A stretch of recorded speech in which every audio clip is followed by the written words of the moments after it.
নমস্কাৰ বন্ধু বান্ধৱীসকল, আপোনালোকে চাই আছে আপোনালোকৰ আপোন channel Assam job news today. যিসকল নিবনুৱাই চৰকাৰী চাকৰিৰ বাবে অতি আগ্ৰহেৰে বাট চাই আছিলে তেওঁলোকৰ বাবে অতি ভাল খবৰ আহিছে। হয় বন্ধু বান্ধৱীসকল, ইতিমধ্যে বহুকেইটা বিভাগৰ পৰা বহুকেইটা পদ মুকলি কৰি দিছে। এই পদসমূহৰ বিষয়ে আলোচনা কৰিম।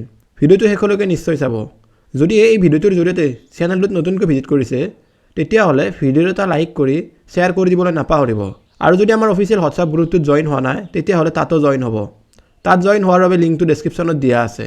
আজিৰ প্ৰথমটো ভেকেঞ্চি হ'ল চেণ্ট্ৰেল ৰিজাৰ্ভ পুলিচ ফ'ৰ্চ অৰ্থাৎ CRPF। ইয়াতে 169টা কনষ্টেবল জেনেৰেল ডিউটিৰ পোষ্ট মুকলি কৰি দিয়া হৈছে। এই পদসমূহৰ বাবে ইণ্টাৰেষ্টেড আৰু এলিজিবল কেণ্ডিডেটসকলে এপ্লাই অনলাইন পদ্ধতিৰে কৰিব পাৰিব। পোষ্ট নেমটো হৈছে কনষ্টেবল জেনেৰেল ডিউটি, পুৰুষ মহিলা দুয়োটাৰ বাবে।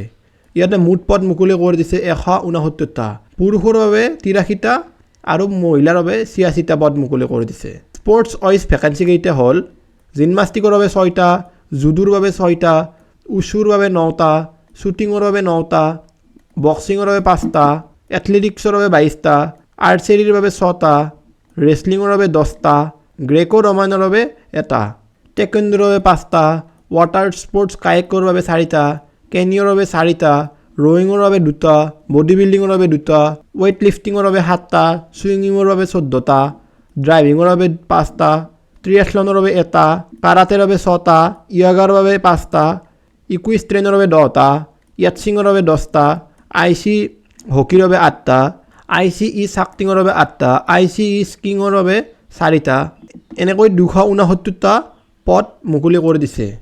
এই পদসমূহৰ পে স্কেলটো 21,700 টকাৰ পৰা 69,100 টকালৈকে দিয়া হ'ব। নেম অফ অৰ্গেনাইজেশ্যনটো হ'ল চেণ্ট্ৰেল ৰিজাৰ্ভ পুলিচ ফ'ৰ্চ অৰ্থাৎ CRPFৰ আণ্ডাৰত এই পদকেইটা মুকলি কৰি দিয়া হৈছে। ইয়াতে অনলাইন পদ্ধতিৰে এপ্লাই কৰিব লাগিব। এলিজিবিলিটি ক্ৰাইটেৰিয়াৰ ক্ষেত্ৰত কেণ্ডিডেটজনে চিটিজেনশ্বিপ ইণ্ডিয়ান হ'ব লাগিব। এজ লিমিট 18 বছৰৰ পৰা 23 বছৰৰ ভিতৰত হ'ব লাগিব।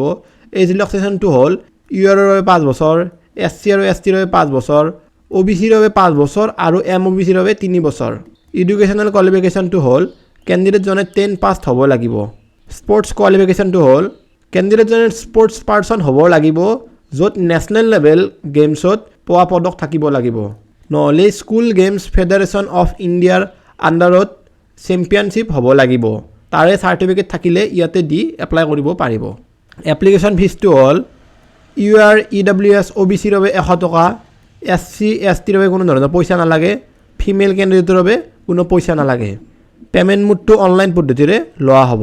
এই পদসমূহৰ অনলাইন এপ্লাই 16 জানুৱাৰী 2024 পৰা 15 ফেব্ৰুৱাৰী 2024 কৰি থাকিব পাৰিব। যদিহে আপোনালোকে এই পদকেইটাৰ বাবে এলিজিবল হয় তেতিয়াহ'লে ইয়াতে এপ্লাই কৰিব পাৰে। আজিৰ দ্বিতীয়টো ভেকেঞ্চি হ'ল ৰেলৱে ৰিক্ৰুটমেণ্ট ব'ৰ্ড RRB। ইয়াতে মুঠ 5,696টা এছিষ্টেণ্ট লোকো পাইলটৰ পদ মুকলি কৰি দিছে। এই পদসমূহত ইণ্টাৰেষ্টেড থকা কেণ্ডিডেটসকলে অনলাইন পদ্ধতিৰে এপ্লাই কৰিব পাৰিব। পোষ্ট নেমটো হৈছে এছিষ্টেণ্ট লোকো পাইলট। ইয়াতে মুঠ পদ মুকলি কৰি দিছে 5,996টা। RRB গুৱাহাটীৰ আণ্ডাৰত 62টা পদ মুকলি কৰি দিছে।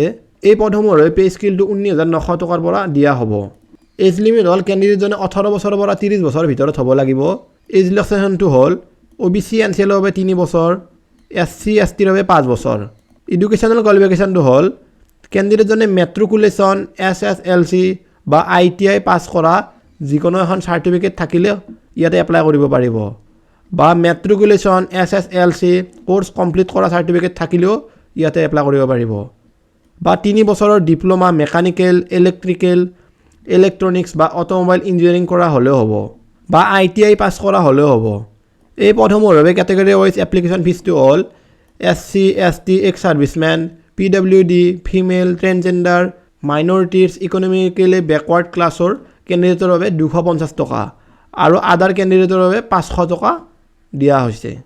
এই পদসমূহত অনলাইন এপ্লাই 20 জানুৱাৰী 2024 পৰা 19 ফেব্ৰুৱাৰী 2024 কৰি থাকিব পাৰিব। যদিহে আপোনালোকে এই পদকেইটাৰ বাবে এলিজিবল হয় তেতিয়াহ'লে ইয়াতে এপ্লাই কৰিব পাৰে। এই পদকেইটাৰ সম্পূৰ্ণ ডিটেইলছটো এই ভিডিঅ'টোৰ ডেছক্ৰিপশ্যনত দিয়া আছে, তাত গৈ চেক আউট কৰি ল'ব। আজিৰ ভিডিঅ'টোত এইখিনিয়ে আছিল। যদি ভিডিঅ'টো ইনফৰমেশ্যনেল লাগিছে তেতিয়াহ'লে ভিডিঅ'টো লাইক কৰি শ্বেয়াৰ কৰি দিবলৈ নাপাহৰিব। আৰু এনেকুৱা ধৰণৰ জব আপডেট নিতৌ আৰু চেনেলটো ছাবস্ক্ৰাইব কৰি থ'ব। ধন্যবাদ।